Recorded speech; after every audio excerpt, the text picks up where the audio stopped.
Hey, what's up, everybody? Jason Leone of Oswego State Lakers men's basketball team, longtime head coach, hanging out with me, Dan Tortora of WakeUpCall. We're on site on location at Mother's Cupboard on 3709 James Street in Syracuse, New York, a place that your grandfather called home for a very long time.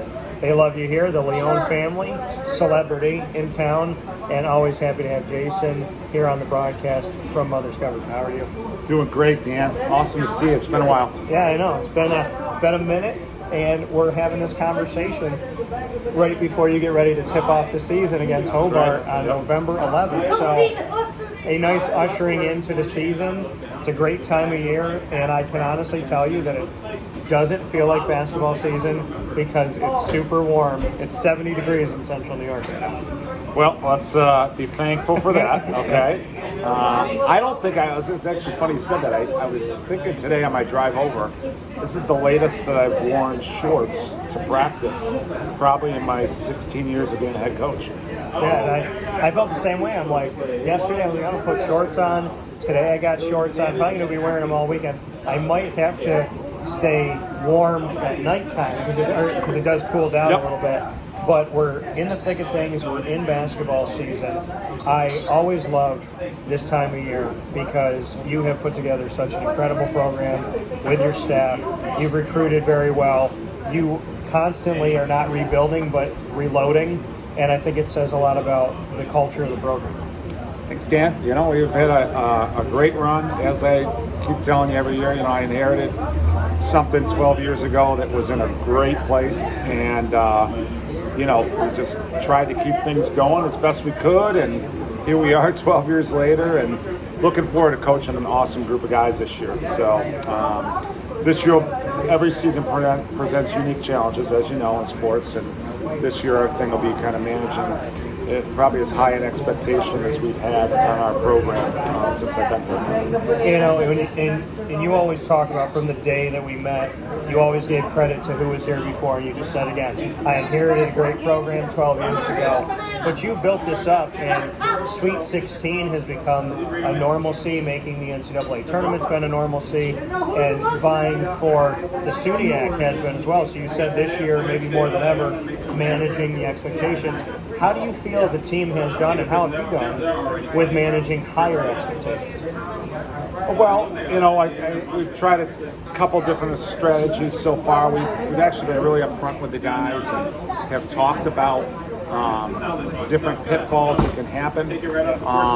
These guys, in answer to your question, have been great so far. I mean, they really have. There hasn't been one practice where I thought we were a bit lethargic or where we lacked humility.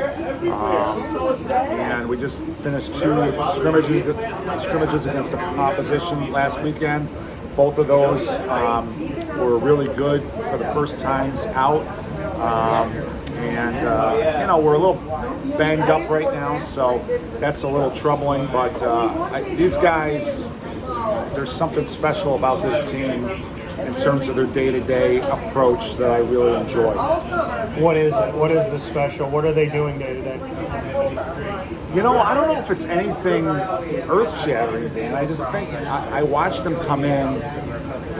There's no moodiness. They have smiles on their faces, and it kind of sounds trivial, but when you actually go in and you got to spend 2 hours a day and doing things that maybe aren't the most fun things to do, like conditioning or defense or whatever, and these guys genuinely push each other, enjoy this process of getting ready for the season. That's a little tougher for an older team sometimes. Sometimes when you come off a season like we had last year, an older team wants to fast forward and not do the whole November, October thing, and they know ultimately they may be judged by what goes on in February. Yeah. And I've cautioned them against that, and it looks like they really want to take this, step by step, and I'm pleased with that thus far. Yeah, I mean, what you do in October and November dictates who you are in February. Not only that, but I think you'd agree, it's like sometimes as painful as it is, you got to go through losses and adversity and questioning yourself a little bit, and that kind of prepares you for stretch runs at the end of the season, I think. Yeah, no, absolutely, and it brings me to a point here with Jason Leone, the Oswego State Lakers men's basketball head coach, in this special edition of Wake Up Call on-site on location at Mother's Cupboard, 3709 James Street in Syracuse. Is there ever a time, like you said, you learn a lot from a loss, and losses come and they teach you things. As a coach, for as long as you've been a coach, and for 12 years at Oswego, would you rather lose in the beginning and feel what that feel like? If you have to take a loss in the beginning of the season, or toward if you're a third into the season, or those first couple games, or if you're in the back few games before playoff time, what can you say to that? Is there an art to if you lose in the beginning as opposed to if you lose late, and what that can do to you? Well, it seems like as a coach you'd want to control and pick and choose, but we know that doesn't work like that, right? I think a lot of coaches think about, this might be a good time if we were to trip up a little bit, but the problem with that at our level, Dan, is we only have 7 non-league games. So Division III basketball is probably the most similar sport to what college football is, where you've got to really focus on winning every time out, especially if you're in a league like we are with 18 league games and we only get 7 times to play against somebody else out of our league. Yeah. That puts a lot of stress on making the NCAA tournament as an at-large bid if you don't win your league. So as crazy as it sounds, my focus is we got to figure out ways to win every single night, and we're really not in a position to lose a lot, so it's a lot of pressure, but I tell our guys all the time, you got to embrace that stuff. I think it makes you a better person, a better competitor. Yeah, and you talked about only 7 non-league games, so the importance of who you schedule, because you not only want to, some coaches, it's like, okay, in our non-league, especially if our league's really tough, like the SUNYAC is, you want to schedule games that you're going to win, build morale, and this and that is how some coaches look at it. But with only 7 non-league games, and how small it is team-wise to make an at-large bid in the NCAA tournament, you really, at the D3 level and in the SUNYAC, your 7 non-league games have to be against good team, good talent, potentially ranked teams, because you have to make it count. Yes, so the 2 things we got to do is schedule. You're trying to project as best you can who might be a regionally ranked team. You want to play those teams. And then the second thing is, unfortunately, you got to play road games. This year we play all 7 of our games away from home that are out of conference. So the multiplier that's used when they figure strength of schedule, it's worth more a road win against a good team than if you beat them at home. So it's almost impossible to think of it like that, but those are some things that as a coach, when you schedule, you've got to be strategic about. So you challenge your team and you try to, like you said, project and look down the road. You put yourself in these situations in these 7 non-league games to play good talent. Right. And to know that it means more to do it on the road. When you're recruiting, I'm sure it's a great thing to tell them, hey, you're going to play in this conference, you're going to play this level of talent. But how do you, when a team is working out its kinks, when there's players that might get injured or people coming in that are new and saying, hey, you're going to have a gamut potentially in the beginning of the season. How do you teach through that, and how do you embrace the fact that they're not having that slow roll up to it like we see some college teams have? Yeah, that's a challenge. So so what we do is say, okay, listen, you've got to. Well, first of all, we've had experienced guys that have played in this type of situation before, where we're circled on a lot of people's schedules. So that part of it won't be is new to them. Yeah. But you also tell them, look at we're going to show you on film, we're going to show you on the court. The things this team might present issues for us in different facets of the game, and you've got to learn, and you've got to come out, and you've got to play the same way that we ask you to play, and follow game plans and that type of thing. And then a big part of playing well when you're on the road is routine and habit forming experiences. So those are 2 or 3 things that we kind of focus on a little bit with the guys during our preseason practice to get them ready for this challenging gauntlet of a schedule to get. Do you have an internal system that we don't see but that you see when you're on the sideline in a game? Is there kind of like an internal checklist that you have that people don't see when you're standing there in a suit, arms crossed, watching? Is there something that you can say from game to game, despite whatever opponent it is, that you kind of have an internal conversation with yourself or a leadership kind of point by point? I know you have to change how the game dictates you, what you're saying to the guys and plans you're building up, but is there something going on internally that's consistent? Yeah, I mean, you're watching the game for whatever your, I don't know, a lot of coaches like to use, core values are, right? Like the way everybody's got a different way, and there's a lot of different ways that you can win, right? Yeah. For us, we've got 3 or 4 things that when I watch the game, regardless of, from game to game, your game plan might change based on the opponent, but in terms of worrying about what we do, like I've got to watch, things that involve effort, attitude, fundamental stability in terms of things that we teach every day in practice with our technical skills, so we don't do things like turn the ball over or excessively foul. And then the fourth thing is anything that involves our skill level. You know what I mean? So our shooting, our passing, our dribbling, those types of things.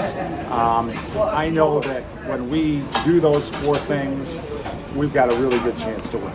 So those are things that I watch during the game, and sometimes guys are going to have bad games, so that's where substituting and finding. Some games you don't play your best, and you've got to find that particular proof that has it that night. Yeah, and for you, kind of going into what you just said, when you have these are my starters, this is the 5 I want to go out with, and here's my rotation. Do the guys know, and do you practice in such a way of saying, yeah, this might be our system, but every practice is a new opportunity for somebody to show up to crack the top 5? How do you kind of eye in practice as far as a guy who's used to being, the 6th man or second guy off the bench? Do they know that, hey, in the middle of the season, I can turn around, put that effort in, show my skills, give a positive attitude, do all the things you talked about, and shift into the lineup? Is there an openness to that? Oh, sure, yeah. I mean, we're going to talk about it today. We just unfortunately had a player on our roster that had a season-ending injury, unfortunately, and we're going to meet with the team today, and this is an opportunity for somebody to step into a new role, and I'm confident they will. But yes, I think any year, whether you have these situations with injuries or not, you're always telling players, you're one play away. You've got to stay engaged on the bench and stay engaged every day in practice. And I've had guys both ways that have started out the year where they didn't play much in the first semester, and they ended up being starters for us. And then I've had guys that have started out like a ball of fire, and by the end of the year, not played as well. So you've got to communicate with players that, sports in general, let alone basketball, there's a lot that can happen in a short amount of time. Yeah. And that should be a motivating factor for them to be the most prepared player they can be, and responsible. There's a lot of responsibility in keeping yourself ready. 2 final points describing the makeup of this year's roster. What are some words that adequately describe the 2022-23 team that you have? Maturity, quickness, and I would say skill. Max Seal Gymnasium, if somebody's never been up there, why should they come out? What can you say about being on campus, being at the game, and the type of environment you're looking for? Well, they're going to see winning basketball. I'm not saying winning on the scoreboard, but they're going to see a team that's going to really play for one another, play for our community, and it's going to be a brand of basketball that I think people can come and say, wow, these guys are cohesive. Steph Thompson, Hobart, got an opportunity to start the season off against him on November 11th, which is Veterans Day, so 11-11-22. Your thoughts on the fact that you got a friend on the other side of it doing his thing at Hobart and you doing yours at Oswego State? Well, Steph and I have known each other for a long time. He's an unbelievable coach. Not a game listen, anytime you compete against your friends, it's an uncomfortable situation. And this is no different. You know, the games where you compete against friends are very challenging. So, because somebody's going to go home a little bit disappointed, you know. So, but they have a great team this year. I give Steph a lot of credit. Last year, he played a lot of freshmen. And they were as young a team as we played last year. And I give him credit for sticking with those guys and sticking with his plan. And that's going to help them this year because I'm pretty sure they returned 5 starters, if not 4. And they're going to be much more ready for this season because of the experience those younger players got last year. And that's to Steph's credit. Jason Leone, Oswego State Lakers men's basketball head coach. Go out and support your Lakers up in Oswego, and when they're on the road, and understand that the SUNYAC is in and of itself a gauntlet and always a great conference to be a part of and to watch. And we are so happy that you watched us here today. From Mother's Cupboard, 3709 James Street in Syracuse, New York. Dan Tortora, of course, from Wake Up Call. And as always, my friend, thank you for your time. Great seeing you. Always great. Talk with you soon.